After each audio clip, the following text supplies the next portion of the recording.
क्योंकि उनको बहुत प्रेशर आता है। जो धर्मांतरण माफिया जो उनका धर्मांतरण करते हैं, उन पे प्रेशर डालते हैं, उनको चमकी धमकी देते हैं, उनके परिवार को डिस्टर्ब करते हैं, प्रलोभन दिए जाते हैं, खास करके धन की बातें होती है और फिर उसे कन्वर्जन कर लिया जाता है।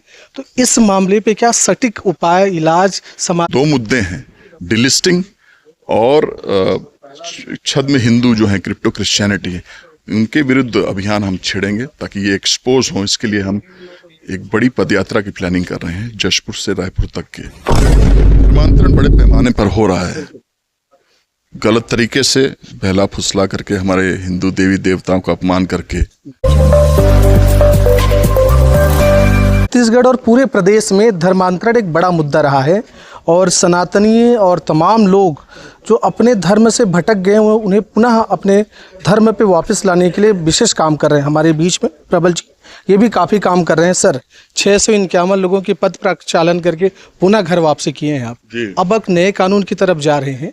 क्या ऐसा लगता है कि ये सारे जो अपने हिंदू हैं, जो सनातनी हैं, वो हिंदू से कट रहे हैं? धर्मांतरण बड़े पैमाने पर हो रहा है, गलत तरीके से बहला फुसला करके, हमारे हिंदू देवी देवताओं का अपमान करके, सेवा के नाम पे सौदा करके धर्म परिवर्तन किया जा रहा है। बड़े पैमाने में किया जा रहा है, वनवासी क्षेत्रों में किया जा रहा है, सुदूर क्षेत्रों में किया जा रहा है। और ये धर्मांतरण माफिया बड़े प्लान तरीके से काम कर रही है। डेमोग्राफी हमारे क्षेत्र का बदल रहा है, गंभीर विषय है, राष्ट्र सुरक्षा का मामला है। घर वापसी अभियान मेरे पिताजी स्वर्गीय दिलीप सिंह जूदेव जी ने चलाया था। पैर पखारते थे लोगों के, क्योंकि वो एक संदेश देना चाहते थे, एक समरसता के भाव में हिंदू समाज को पिरो करके हमको समाज को संगठित करना है। उसी कार्य को हम आगे बढ़ा रहे हैं। शक्ति में परसों एक बड़ा कार्यक्रम हुआ, 651 परिवारों की घर वापसी हुई और ये लगातार ये कार्यक्रम हम करते रहेंगे।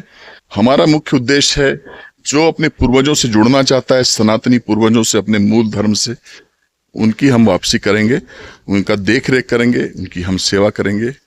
और आगे भी चल करके ये जो दो मुद्दे हैं, डिलिस्टिंग और छद्म हिंदू जो है, क्रिप्टो क्रिश्चियनिटी है, उनके विरुद्ध अभियान हम छेड़ेंगे ताकि ये एक्सपोज हो। इसके लिए हम एक बड़ी पदयात्रा की प्लानिंग कर रहे हैं, जशपुर से रायपुर तक के। सर, जो वापस होते हैं अपने धर्म में पुनः आते हैं, उनको कई तरीके से दबाव आते हैं, आपने भी कहा है। बिल्कुल। उसके लिए क्या ऐसा आपका योजना है कि वो संतुष्ट भी रहें और डरे भी ना? हमारी टीम उनके देख रेख के लिए लगे रहती है, क्योंकि उनको बहुत प्रेशर आता है। जो धर्मांतरण माफिया जो उनका धर्मांतरण करते हैं, उन पे प्रेशर डालते हैं, उनको चमकी धमकी देते हैं, उनके परिवार को डिस्टर्ब करते हैं। हमारा देख रेख वाला जो हमारी जो टीम है, वो उनको उनकी सुरक्षा भी करती है और उनको कैसे सरकारी नौकरी दिया जाए, उनको कैसे हम मतलब सपोर्ट करें, इसके लिए भी हम पूरी तरीके से उनका मदद करते हैं। सर, एक आखिरी सवाल है। अक्सर देखा गया है कि कुछ प्रलोभन दिए जाते हैं, खास करके धन की बातें होती है और फिर उसे कन्वर्जन कर लिया जाता है।